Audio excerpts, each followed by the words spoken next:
A menu hides a fatal truth. Welcome to Poirot Files. I am your host, Dexter. This community shines. Tell me where you're watching today. I treasure your thoughts. Dive into this mystery now. When the doorbell rang at precisely 1:05 p.m., I was in the kitchen with Fritz, watching him plate Wolfe's buttered sole like he was composing a symphony. You don't knock on the brownstone's door at lunch unless you're a delivery man with no sense of self-preservation or someone hell-bent on destruction. I figured it was the former, maybe a misrouted package or some food critic looking for a quote.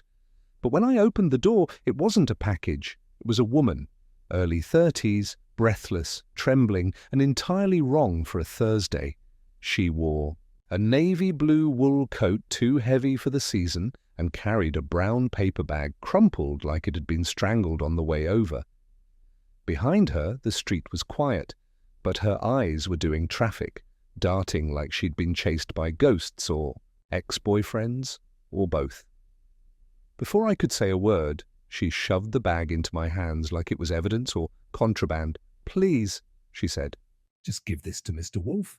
Tell him he'll understand." I looked at the bag, then at her. "And what exactly is he supposed to understand, miss?" But she was already walking backward, away from the house like she'd just tossed a grenade into our lives and didn't want to watch it go off. I shut the door slowly. Wolfe was still in the dining room, probably halfway through the sole by now and waiting for the sautéed spinach to follow. He wouldn't appreciate the interruption, but this wasn't the kind of thing you shelve next to the mail. I peeled back the top of the bag.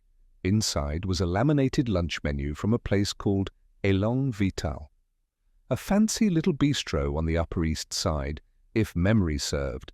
White tablecloths, espresso that made your stomach do handstands, and a tuna tartare that Fritz once called passable, which by his standards was a standing ovation.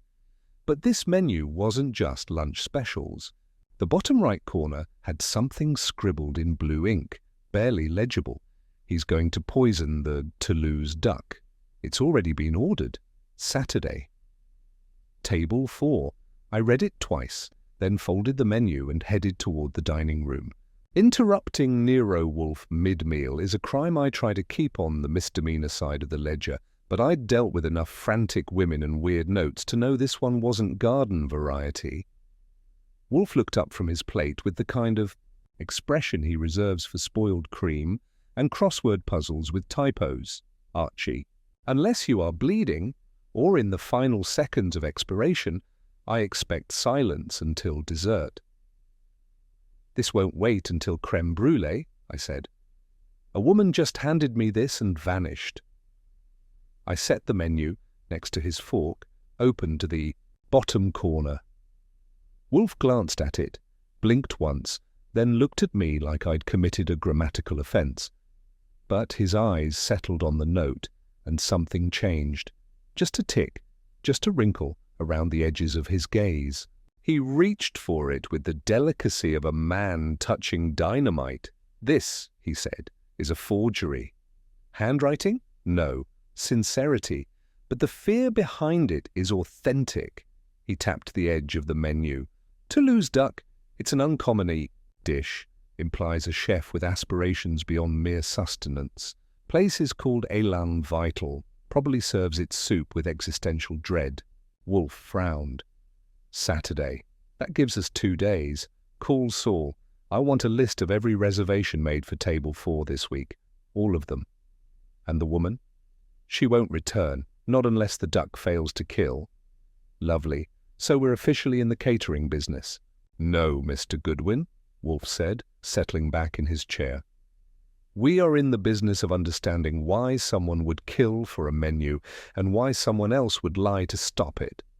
And with that, he returned to his soul like nothing had happened, as if food poisoning plots were just another spice in his collection. Saul Panzer had a face you forgot the moment you looked away, which made him extremely good at his job. I gave him the menu, the note, and Wolfe's request for Table 4's reservation list from Élan Vital. He raised an eyebrow, read the scribbled line, and nodded like someone just handed him a crossword clue that looked innocent but stank of murder. "I'll be back by midnight," he said. "You're not staying for duck?" He smiled. "I'm allergic to anything with a name that sounds expensive." By the time he was out the door, Wolfe had locked himself in the plant room with Theodore, probably to coax some orchids into blooming through sheer intellectual pressure. That gave me a window to do what I do best, nose around where I'm not wanted.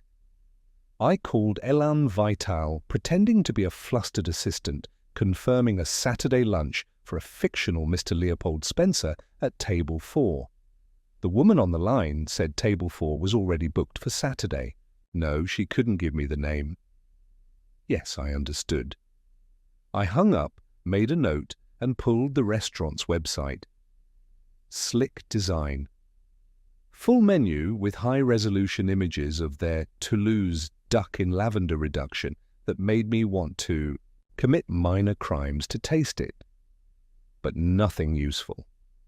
I hopped a cab and headed uptown. The bistro sat between a boutique art gallery and one of those bakeries that only sells 3 items but charges $20 for each. The sign was simple, classy.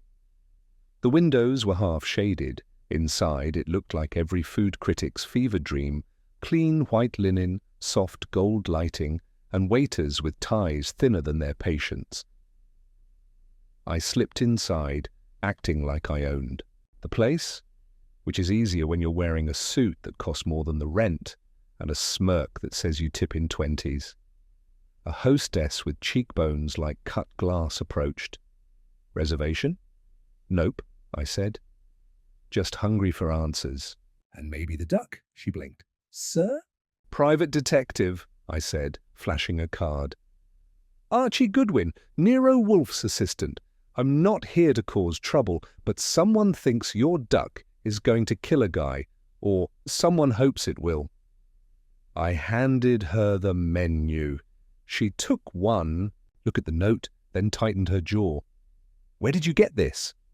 A woman dropped it at our door like it was a time bomb. "Wouldn't give her name. You recognize the handwriting?" "No," she said too quickly.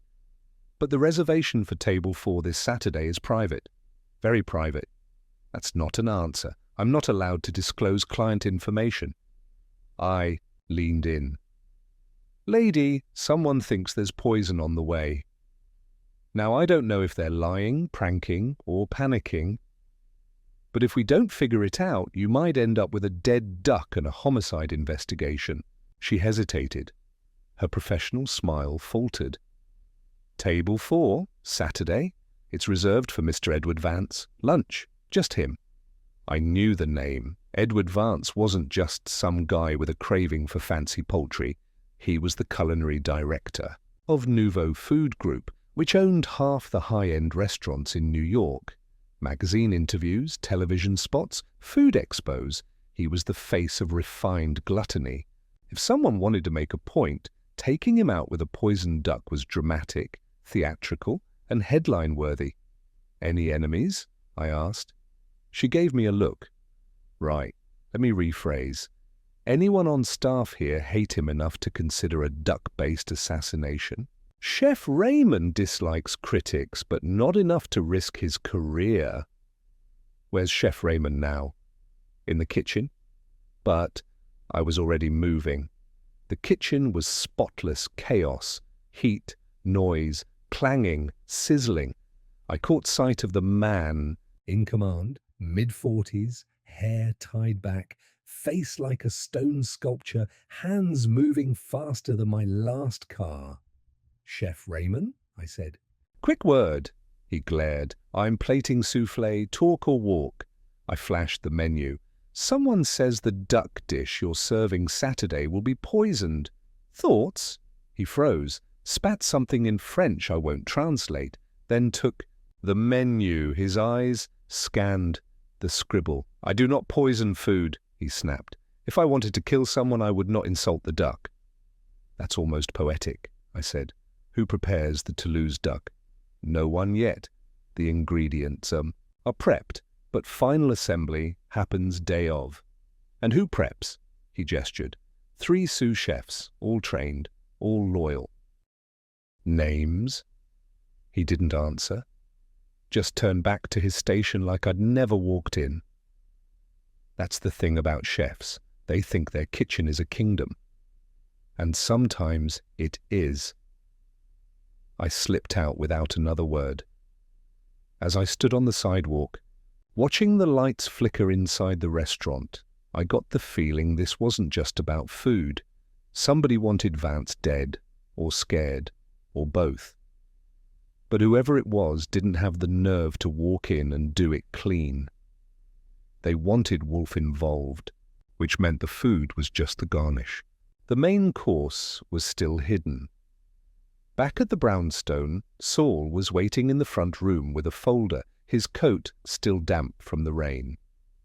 Wolfe was already in his chair, hands folded, eyes closed like a man dreaming of justice or lamb stew. Saul laid the folder on Wolfe's desk. "Reservations for table 4 all week," he said. "Monday through Friday, regular business types. Saturday, Edward Vance, party of 1. No other bookings that resemble his name." "Has he visited Ilan?" "Vital before?" Wolfe asked. "3 times in the last month. Solo, always lunch, always the duck." "Foolish consistency," Wolfe muttered, "is the hobgoblin of little palates." "What about enemies?" I asked. Saul nodded. "Plenty.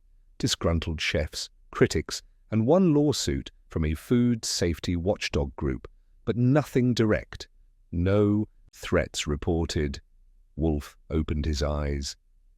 "Then we must consider motive beyond malice. Who benefits if Vance is frightened or removed? Who steps into his position, inherits his spotlight? Could be someone inside Nouveau," I said. "Or a rival chef. Or a critic with a grudge. Or," Wolfe said softly, "someone who wants Wolfe to solve a puzzle built out of breadcrumbs." He reached for the menu again and stared at it like it whispered secrets when no one listened. "Archie," he said, "arrange a meeting with Mr. Vance. Here, tomorrow noon. You think he'll come?" "He's a man of ego. Mention that someone's plotting his death. He'll come to admire the speaker. And if he doesn't," Wolfe smiled, "then he is either complicit or a fool," which I knew, from experience, were often the same thing. Edward Vance arrived the next day at 12:15 sharp, which for a man of his stature was practically early. I answered the door, and from the second he stepped inside, it was clear he thought he belonged here. Some people wear wealth, others perform it. Vance lived in it like it was part of his epidermis, perfectly tailored navy suit, charcoal scarf knotted just so, and the kind of cologne that made me sneeze before he reached the office door. He scanned the room like he was evaluating the ambience for a food column. "So this is the famous brownstone," he said. "It's smaller than I expected. Cozy, even." "Cozy's not a compliment around here," I said, shutting the door behind him. "It's a working environment, like a kitchen, only quieter." He gave a small chuckle, the kind that said he'd laugh harder if he thought I were worth impressing. Led him to Wolfe's office. Wolfe was seated, as always, behind his desk, like a judge waiting for the accused to catch up with their guilt. The globe was slightly askew, the orchids were blooming, the silence was charged. "Mr. Wolfe," I said. "Edward Vance." Wolfe didn't rise, of course. He inclined his head slightly and gestured toward the red chair positioned diagonally, across from his. Vance sat and crossed his legs, revealing socks patterned with tiny silver forks. "I kid you not. I received your summons," Vance said. "Mysterious? You implied my life might be in danger. I assume that was rhetorical flair." "No," Wolfe replied. It was a direct statement. Vance raised one eyebrow. "From whom precisely?" "If I knew that," Wolfe said dryly, "You would not be here." I handed Wolfe the menu again. He slid it across the desk toward Vance. That note, Wolfe said, was delivered anonymously. It names a dish you've eaten before and a date on which you intend to order it again. We verified your habits with the restaurant. You're a creature of pattern, Mr. Vance. Consistency is a virtue in cuisine. In poisoning as well, Wolfe said. Vance bristled. You believe someone's trying to kill me? I believe, Wolfe said. Someone wants me to think so, which is, in some respects, more dangerous. Vance was silent for a moment. Then he leaned back and steepled his fingers. All right, let's assume, for the sake of argument, that this is more than a prank. Why would anyone want me dead? I'm not a politician. I'm not a warlord. I'm a culinary curator. I cleared my throat. You're also the public face of a food empire. People fight wars over empire. This one just has duck sauce. Wolfe shot me a look, then turned back to Vance. You've made enemies, that is natural, but few risk exposure unless they are desperate or clever. Tell me, has your position at Nouveau been threatened recently? Internally? No. Externally? Always. We're the crown jewel. The knives are always out. Any particular blade you feel lately? He hesitated, then said, Jacques Roland. Wolfe's brow lifted. The critic? Yes. He wrote a scathing piece 2 weeks ago on our acquisition of Elan Vital, claimed we were sterilizing creativity. He also implied, incorrectly, that I dictate their menus now. Did he threaten you directly? Only with metaphors. Wolfe tapped his fingers against the desk. And before that? Last month, a sous chef we let go, Harry Lemieux, called me a butcher of artistry on social media.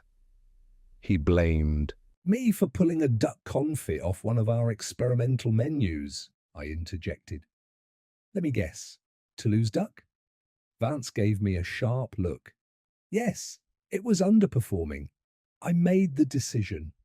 Wolfe made a humming sound that might have been interest or indigestion.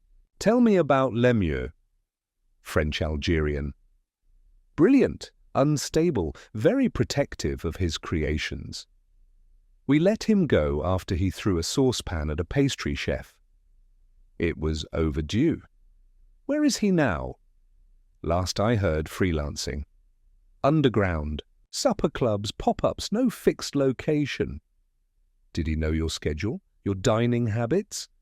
Possibly, Vance admitted. He still has contacts in our kitchens, and he knows I frequent Elan Vital. He considered it sacred ground. That maybe motive, Wolfe said. Motive, Vance scoffed. That's a theatrical word. Wolfe fixed him with a steady gaze. So is murder. There was a pause. Vance shifted in his chair, but not out of fear, more like impatience. What do you want from me, Mr. Wolfe? To continue your life, Wolfe said, and to allow me room to do my work. I'm assuming that comes at a price. Yes, but not for today. Vance stood. Then I'll wait for your bill with interest. As he moved to the door, Wolfe added, Do not eat the duck? That is not a jest. Vance hesitated for the briefest moment, then nodded once and left. I waited until I heard the front door click shut.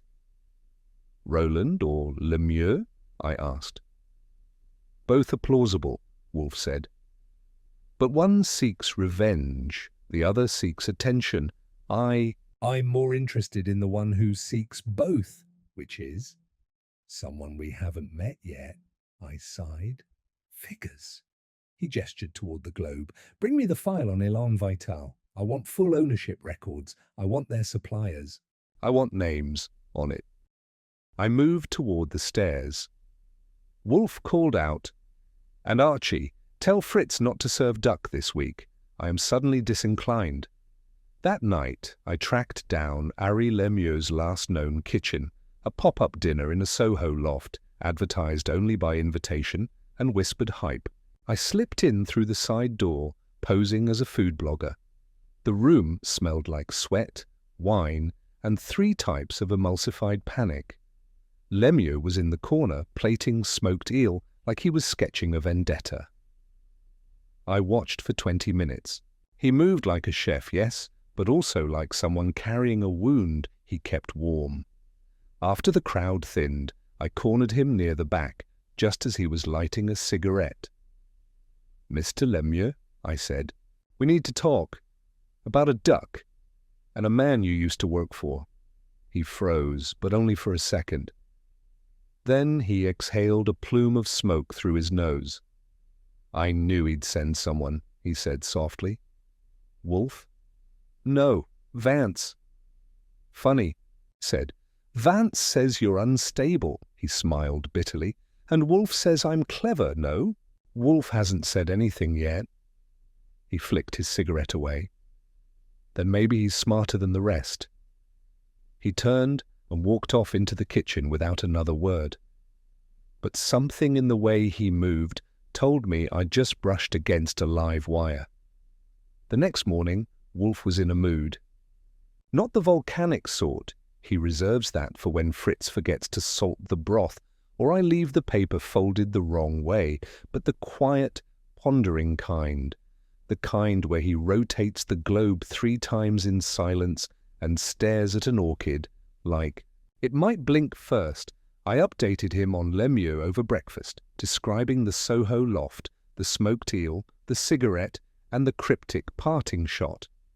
He said, "Then maybe he's smarter than the rest," I finished. Vance, Roland, the Nouveau board, I think he's lumping them all in the same trash bin. Was he evasive? Wolfe asked, sipping his coffee. More like deliberate. He didn't deny anything, but he didn't exactly volunteer for sainthood either. He paused, then said, "Archie, the crime may not yet have occurred, but the orchestration has begun. Sabotage is often a more elegant crime than murder." I raised an eyebrow. "You think this isn't about killing Vance?" "I think," Wolfe said, setting his cup down, "that someone is very carefully manipulating the illusion of murder. Let us assume the duck is not poisoned. What remains? A fake threat, a performance. Precisely. And performances require audiences. The doorbell rang, again at an impolite hour, and I answered it, half expecting another anonymous menu, this time maybe with a side of blackmail. Instead, it was Jacques Roland. If Vance looked like success polished to a gleam, Roland looked like a man who'd just crawled out of a trench war with mediocrity. Rumpled brown corduroy blazer, thick-framed glasses, and a beard that had the texture of regret. He smelled faintly of red wine and old paper. "I received a message," he said, holding up a sealed envelope. "Slid under my office door this morning. It said if I cared about the state of food and ethics in this city, I should come here immediately." I ushered him in, and Wolfe didn't even bother to pretend he wasn't expecting him. "Mr. Roland," Wolfe said, gesturing toward the red chair. "You are either being baited or consulted. Let us determine which."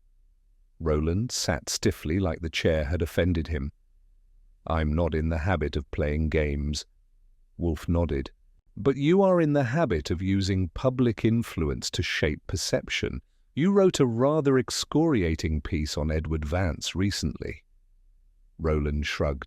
"It was earned. He's a fraud. He doesn't taste food. He reads spreadsheets." "You're not the first to say so," I cut in. "But someone's up the ante. This Saturday at Elan Vital, someone is supposedly planning to poison him. Does that strike you as theatrical?" "It strikes me as derivative," Roland said coldly. "Poison is the tired trope of people with no imagination." "And yet it has everyone's attention," Wolfe said. Roland's eyes narrowed. "You think I had something to do with this?" Wolfe gestured toward the note. "The threat is anonymous, but the implications are not. You have motive to discredit, embarrass, even frighten Vance, but I suspect your method would have involved ink, not arsenic. Roland chuckled without amusement. If I wanted to bury Vance, I'd do it in print. And yet you came because someone wants me involved. That letter wasn't just an invitation, it was bait. Indeed, Wolfe said. You and Mr. Vance both summoned to play roles in a larger production. I won't be part of a farce, Roland snapped. If someone's using my name, you'll write a scathing editorial, I said. That's what they're counting on, Wolfe raised a hand. Mr. Roland, have you ever dined at Elan Vital? Once. Before the acquisition. And afterward? I wouldn't. Nouveau sterilizes everything it touches. Did you know Lemieux? I reviewed one of his underground dinners. Genius palate, terrible temperament, Wolfe nodded. You may go if you receive another message. Burn it or bring it to me. Roland rose. I'd prefer not to be part of your case, Mr. Wolfe. And yet, Wolfe murmured, you already are. After he left, Wolfe turned to me. There's a performance unfolding, he said. Each player is being handed a script they didn't write, but feel compelled to read. And the director? I asked. That, Wolfe said, is what we must determine. The phone rang. I answered, listened, and covered the receiver. Saul, I said. He's outside Elan Vital. Says the place is closed. Emergency inspection from the health department. Wolfe leaned forward. Ask him if anyone has entered or exited in the last hour. I relayed the question. One guy, Saul said. White coat, early 40s, chef shoes, slipped out the side with a small black duffel. No logo, went east. Follow him, I said. Don't engage, just eyes. Wolfe leaned back, tapping the arm of his chair. A health inspection is either timely or contrived, too convenient to be coincidental. Someone staged it? To access the kitchen, to tamper with the mise en place, or the security, or both, I jotted notes. Wolfe was silent for a long moment. Archie, he said finally, I no longer believe the duck will be poisoned. Oh? I believe the kitchen will be, I blinked. You're saying... This is about sabotaging Elan Vital, not Vance, Wolfe nodded. If Vance dines and falls ill, even without poison, the narrative is set. Roland writes the headline. Lemieux gloats. The Empire trembles. And Wolfe, I said, is invited? To watch? He tilted his head slightly. Call Lon Cohen, he said. Tell him there's a rumour floating. Anonymous tipster claims a sabotage incident is brewing at Elan Vital. Tell him to hold it for 24 hours. To pressure the saboteur? To test their nerves, Wolfe said. They're orchestrating suspense. Let us return the favour. The next morning brought a surprise. A delivery envelope, no return address, slid under our door. Inside, a pristine white chef's apron, neatly folded, embroidered with the words Vive la Révolution culinaire. Wolfe stared at it for a long minute. Then he said, Now we know the saboteur fancies himself a revolutionary. He's got flair, I said. Yes, Wolfe said. And a ticking clock. By Thursday evening, the tension in the brownstone had shifted from curious to clinical. Wolfe didn't move an inch outside his routine, but every breath he took felt like a calculation. He read the newspaper with less interest, stared longer at the orchids, and made Fritz repeat the wine selection twice before nodding his approval. That alone told me we were entering the part of the storm where everything was too still. I had Saul staked outside Elan Vital in rotating shifts, keeping tabs on the comings and goings. Fred Durkin was following Lemieux, though following might be generous. The man ran his own underground circuit and moved like he had ghosts at his heels. but Fred was good enough to stay close without making ripples. Around 8 p.m., Fritz knocked gently on the office door while Wolfe was finishing his bottle of beer. He carried a small tray, not with food, but with a folded piece of linen and something nestled inside. Fritz laid it down, then unwrapped the cloth like a magician revealing a disappearing act. It was the spice jar, at least that's what it looked like. Same glass, same label, Poivre du Penja, a high-end pepper from Cameroon. Wolfe insisted on grinding fresh for lamb dishes. But there was something wrong with it. I didn't know spices the way Fritz or Wolfe did, but even I could see it. The label had been re-glued. The seal at the top had a hairline split. And Fritz, whose hands never shook, looked like someone had just whispered blasphemy in the kitchen. "I did not touch it," he said quietly, "and I didn't authorize anyone else to use it. But I found it in the second drawer where it doesn't belong." That drawer hasn't been opened all week. Wolfe didn't touch the jar. He looked at it the way he looked at clients who tried to lie under his roof. "Take it to the basement," he said. "Seal it in a bag, mark it. We'll have it tested." After Fritz left, I asked, "Coincidence?" "No such thing," Wolfe murmured. "Not in this house." "You think someone broke in, swapped the spice?" "I think someone sent a message. They entered, altered, and left again. Nothing stolen, nothing loud, just tampered.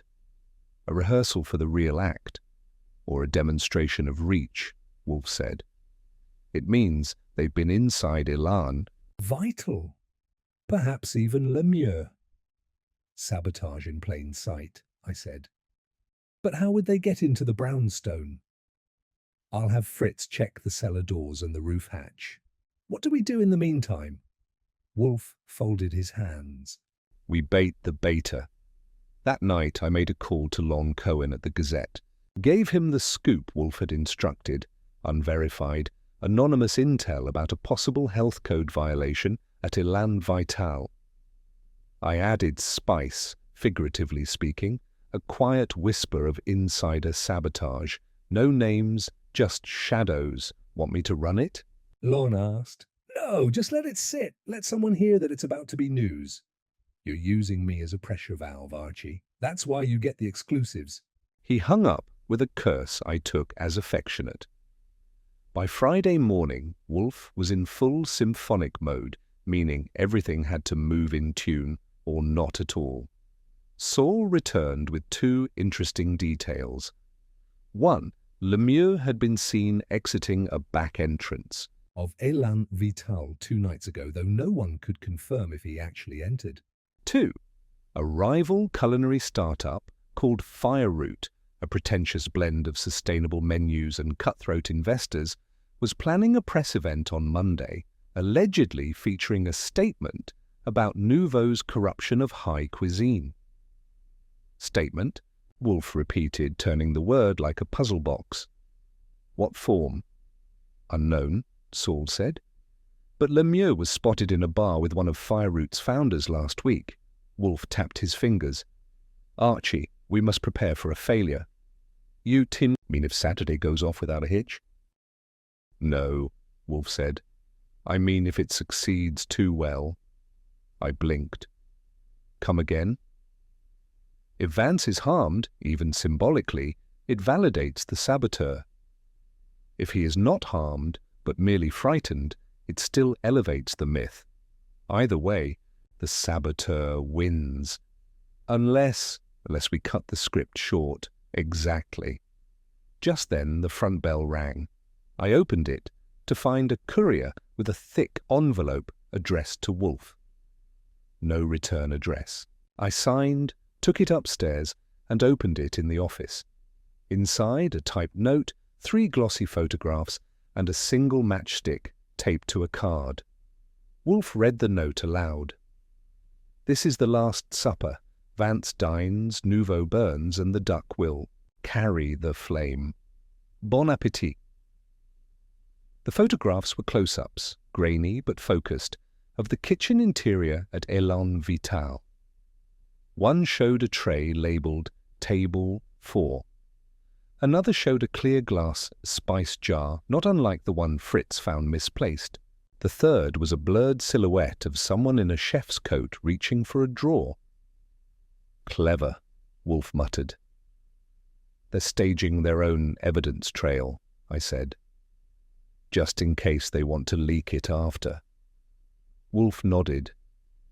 "And they want us to know they've already been where we fear to tread, that the sabotage is in motion, that we can only watch." What's the matchstick mean? Symbolism, fire, destruction, or ego? Perhaps all three. We sat in silence for a moment. Then Wolfe said, "We must disrupt this narrative. Let us take Saturday off the board." "Cancel the reservation?" "No, we substitute the diner." "You mean—" "Yes.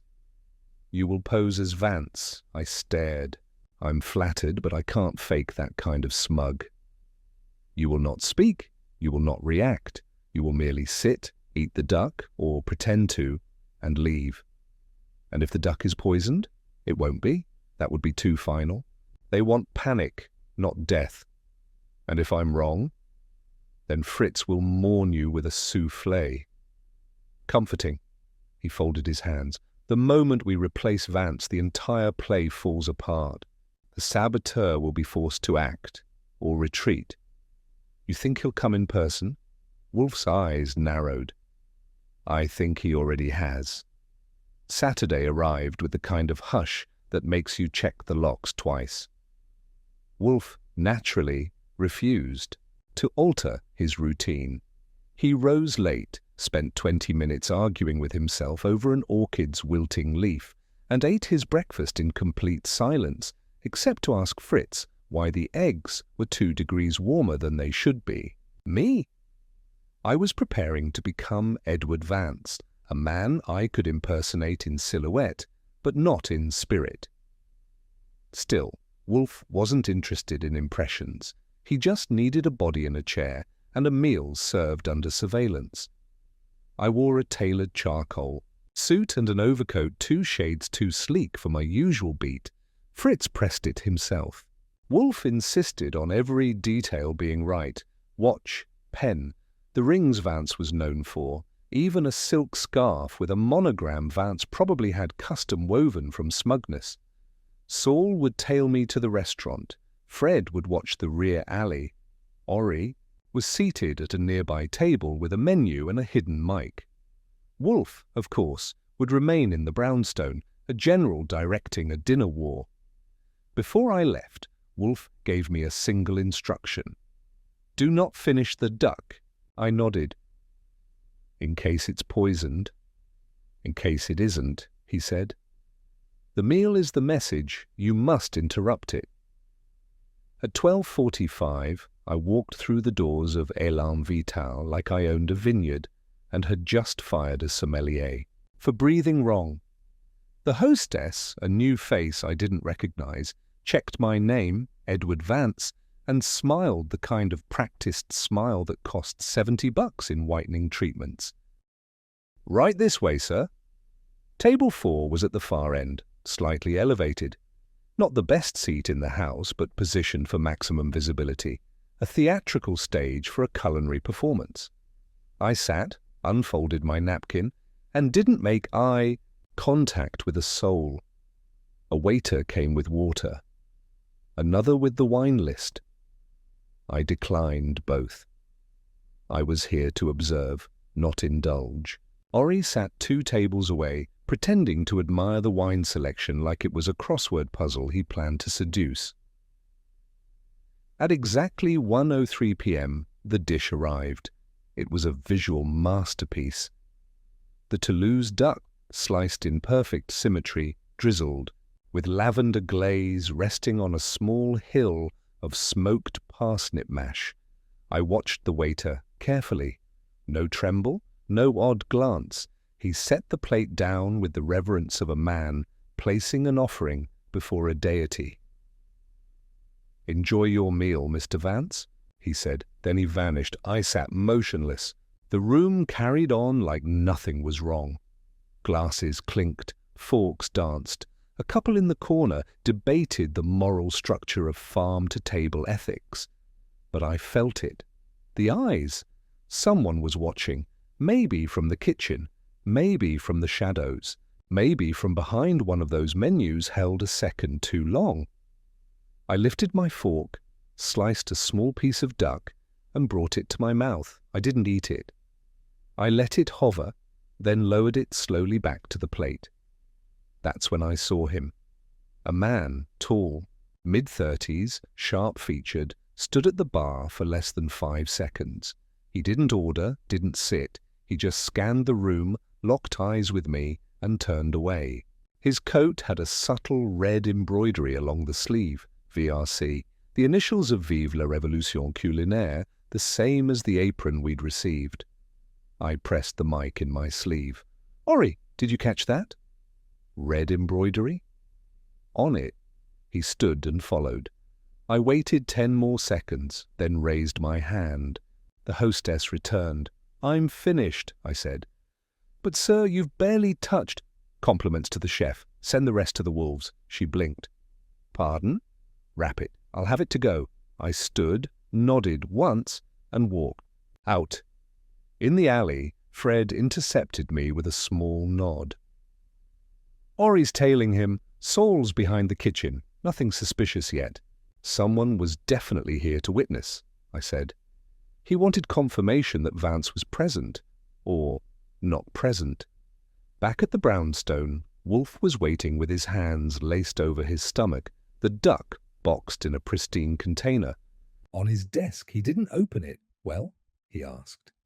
"Clean drop," I said. No strange reactions, no collapsing patrons. But someone watched, had the insignia on his sleeve, left immediately after I staged the duck lift. "Then we have flushed him," Wolfe said. "Or he's baiting us again, perhaps." But consider the logic. If the real Vance had eaten and nothing happened, the saboteur could claim victory, leak the photo, frame the meal as corrupted or unsafe. But if something had happened, food poisoning, a reaction, Vance's name would be the story, and the empire would tremble. Instead, we substituted the lead actor and broke the script. "Exactly," Wolfe said. "Now they must improvise, and improvisation exposes weakness." He tapped the duck container once. "Take this to the lab. I want every ingredient. Tested, spices, meat, garnish. Leave nothing unchecked. And if it comes back clean, then we know the sabotage was never physical. It was psychological." That evening, Ori returned with a report. The man in the red embroidered coat, name unknown, had led him to a loft in Tribeca, the same location Lemieux had used for his underground dinners. The door was locked. The windows were blacked out. Wolfe nodded. "It's time to make our move," I frowned. "We still don't know who he is." "We know enough. He's not trying to kill. He's trying to declare. And declarations require witnesses. What's the plan?" Wolfe stood, a rarity that made me blink. He walked, slowly, carefully, to his bookshelf and retrieved an envelope. "This," he said, "is our counter-declaration." Inside was a forged press release. Wolfe's own words, styled as an exposé. It accused Poirot of planning a media stunt involving planted contamination, coordinated leaks, and attempted sabotage of Élan Vital. Names were blurred, details vague, but it had teeth. "You want this leaked?" I asked. "No," Wolfe said.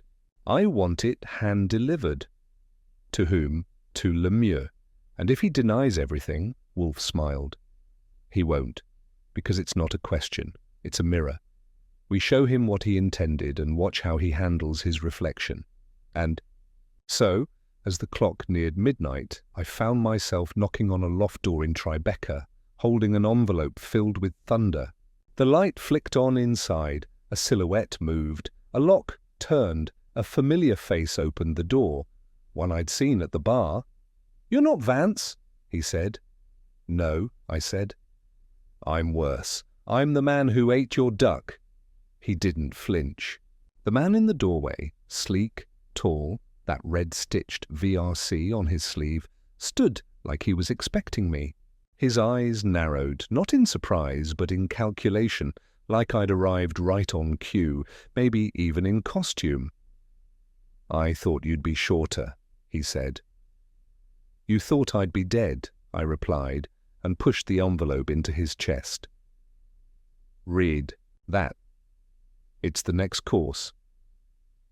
He took it without protest, stepped aside, and gestured for me to enter. The place was dim, hot, and smelled like lemongrass and ambition. Long steel counters ran across the converted loft space, lined with sous vide, machines and copper pots. Half a dozen knives hung on a magnetic strip. A framed photograph of a duck, roasted and mid-carve, loomed over the sink like a shrine. "Wine?" he offered, like this was a social call. "No, and if you're the sommelier, definitely no." Smiled thinly, peeled open the envelope, and pulled out the single sheet Wolfe had typed himself, precise, formal, and lethal in tone. He read it in silence, his lips moving faintly, his brows twitching once at the phrasing Wolfe used near the middle. A calculated campaign of culinary destabilization.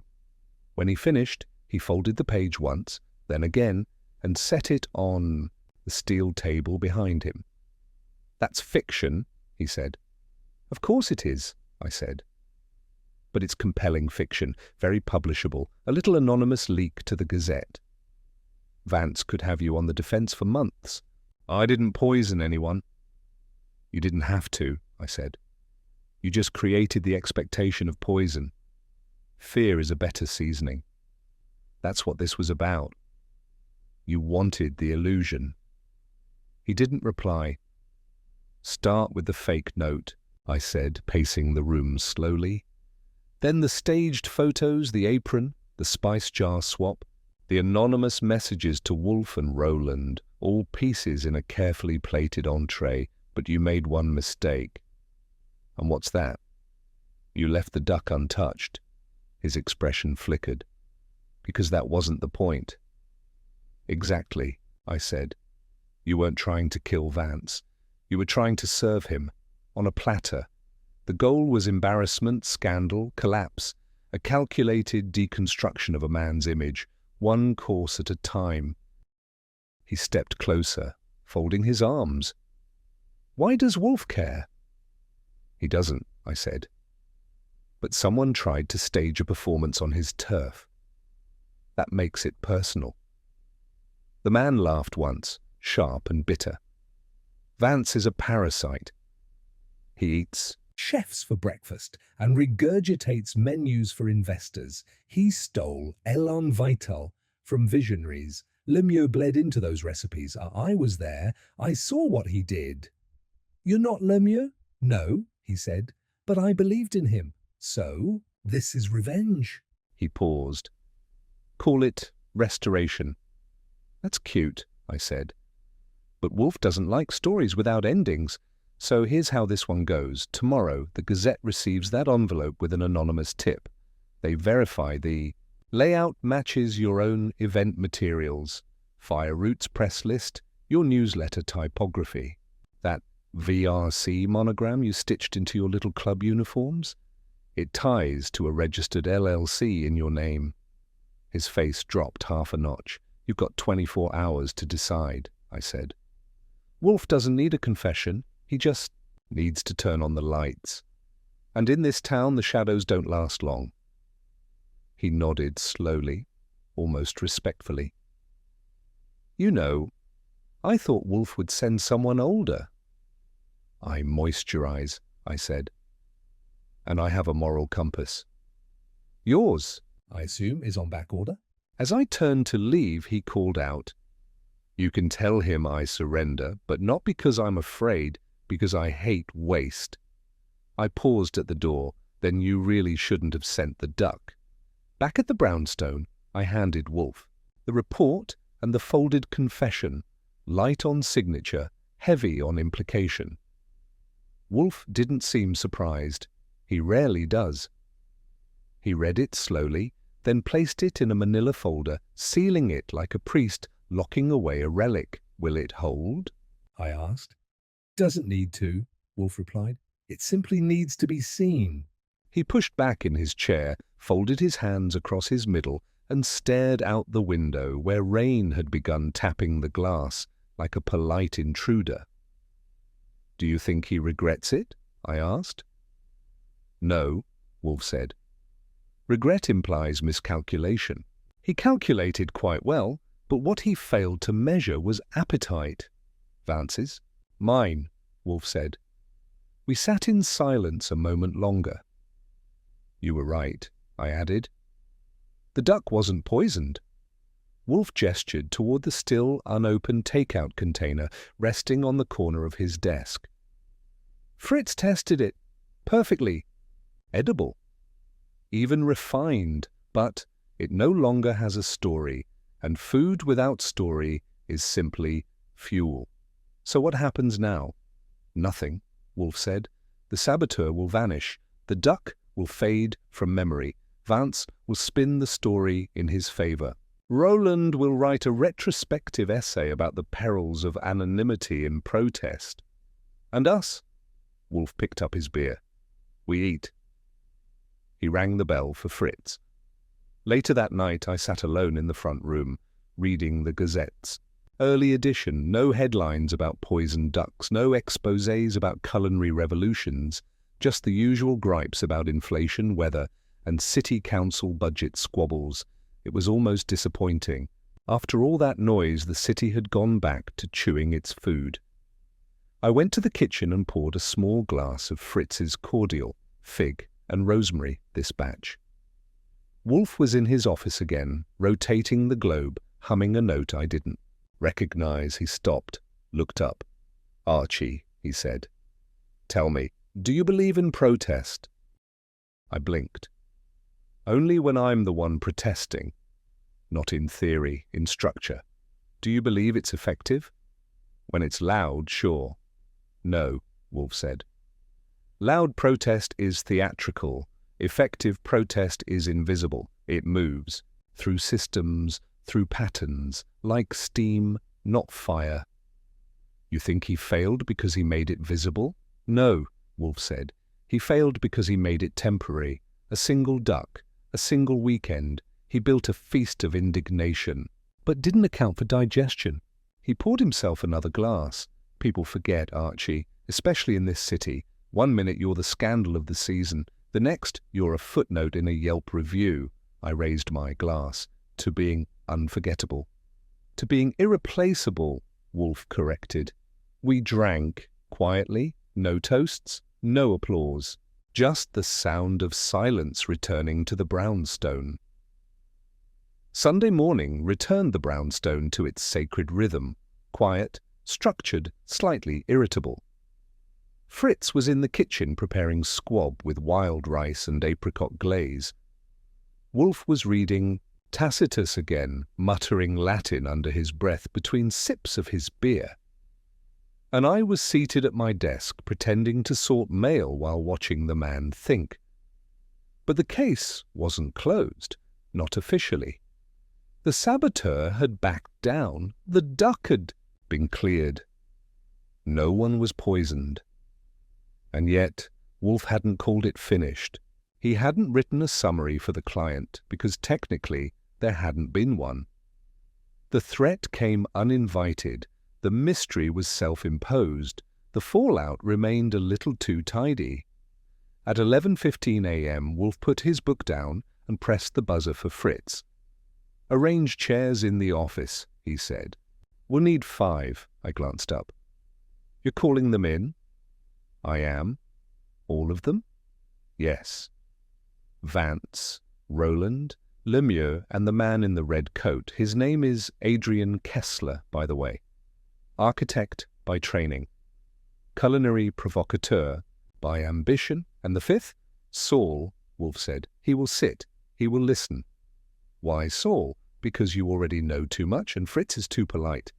I made the calls, Vance confirmed immediately, insisting on punctuality. Roland groaned, but agreed. Lemieux refused until I mentioned Wolfe would be delivering his name to the Gazette if he didn't show. Kessler, for his part, was already en route. I didn't ask why. Some men are drawn to confession the way moths find flame. By 2 p.m., the chairs were arranged. Wolfe's desk was cleared. The duck, cold, boxed, and symbolic, sat off to the side, untouched but omnipresent. The men arrived within 10 minutes of one another. Kessler came first, in a grey turtleneck and clean jeans. Calm. Watchful. Lemieux followed, tightly wound, hair slicked back like he'd been practicing his defense in front of a mirror. Then Roland, in his usual fraying blazer, holding a notebook he wouldn't open. Last, Vance, immaculate, indifferent, radiating the kind of confidence that can only be purchased through arrogance and retained through denial. They all took their seats in silence. Wolfe didn't rise. He never does. He looked across the room and let the quiet stretch thin. Then with one slow breath, he began. "You are here because of a duck," he said. Not the bird itself, of course, but what it represented. A centerpiece, a vessel, a weapon, Vance scoffed. "We've established it wasn't poisoned." "Yes," Wolfe said, "but that was never the plan." What you all failed to realize, or pretended not to, is that this affair was not an attempted murder. It was a performance, one choreographed with precise elements, secrecy, panic, and taste. Lemieux leaned forward. "If this is some lecture on culinary ethics." "It is not," Wolfe snapped. "It is a dissection of motive. You, Mr. Lemieux, believed you were striking back at an empire that stole your work. And you, Mr. Roland, thought you were witnessing a system unravel from within. Mr. Kessler, you imagined yourself the director of a moral drama. And Mr. Vance," Wolfe paused. "You were the stage," Vance raised an eyebrow. "And you were the critic." "No," Wolfe said, "I was the witness. And now the judge." He turned to Kessler. "You planted the note. You forged the handwriting. You delivered the message to me through a woman you hired. An actress, perhaps, or an amateur with conviction. You staged the photos of the kitchen and mailed them anonymously. You knew Wolfe wouldn't ignore a mystery served on a menu." Kessler didn't blink. "You planned to let the suspicion bloom," Wolfe continued. "To have Vance attend Saturday's lunch, and once he ate the duck, leak the threat to the press, suggest sabotage, claim negligence. If Vance became ill, even better. But the duck didn't need poison. It only needed attention." "And it got it," Kessler said. "But you made a mistake," Wolfe said. "You used my house." Kessler said nothing. "The spice jar," Wolfe went on. "It was tampered with, moved from its place. You, or someone you employed, broke into this brownstone. You left no trace, no theft, no fingerprints, just one alteration. That was your message." "I can touch your space. It was unnecessary. That's where you overplayed." He turned to Lemieux. "And you allowed it. You let someone else weaponize your grievance. Your culinary idealism became part of a campaign you did not control." Lemieux flushed, but stayed quiet. Wolfe turned next to Roland. "And you, Mr. Roland, became the mouthpiece before the speech had even been written." "You were being set up to validate the scandal, your credibility, your outrage, all primed. Had the duck failed to kill, you would still have written the piece, because drama is delicious." Roland bristled. I would have done no such thing. You... Would have, Wolfe said. You've done it before. Only this time the script was not your own. Finally, Wolfe addressed Vance. You were the target. Not of death, but of narrative. Your face was meant to carry a scandal not yet written. Vance rolled his eyes. And what now? Am I to sue the heir for slander? No, Wolfe said. You are to accept that you were almost outmaneuvered. Your empire, built on image, nearly became its own collapse. Silence again. Then Wolfe said, Mr. Kessler, you have 48 hours to vanish.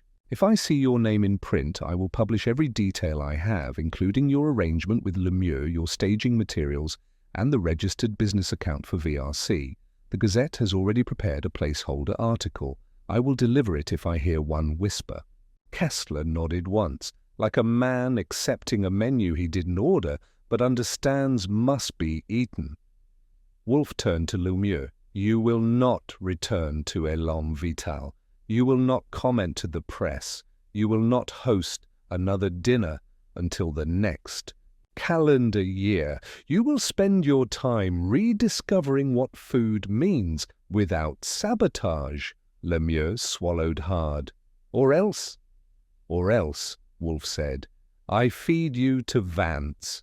Vance smirked. And you, Wolfe added, will say nothing, because scandal is brand poison, and this story, it never happened, unless you revive it.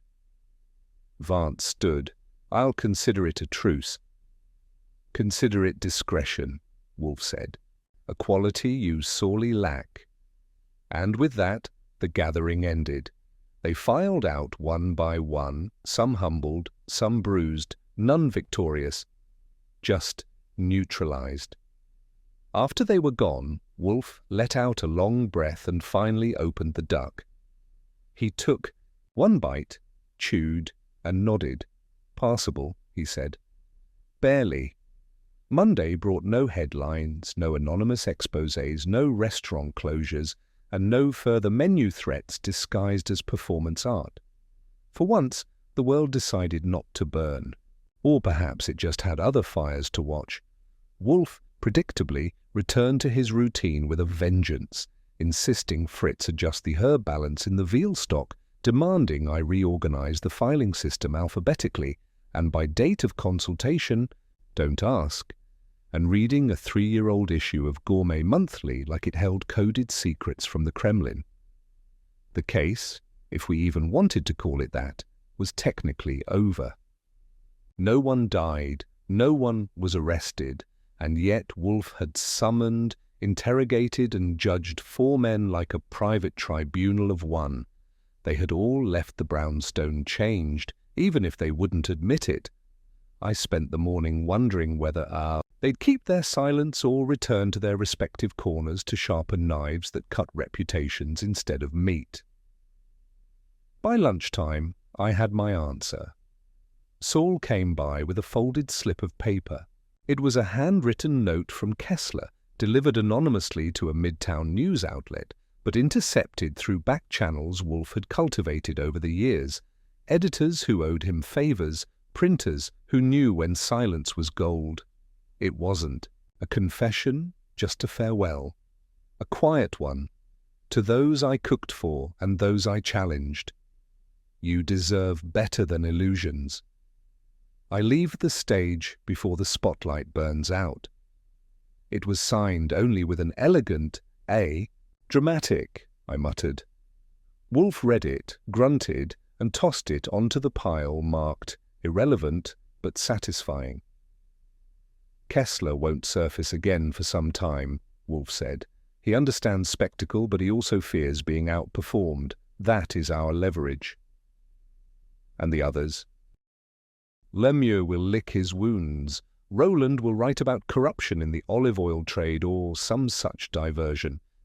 Vance will pretend none of it happened while quietly securing 2 new publicists and a stronger legal clause on defamation.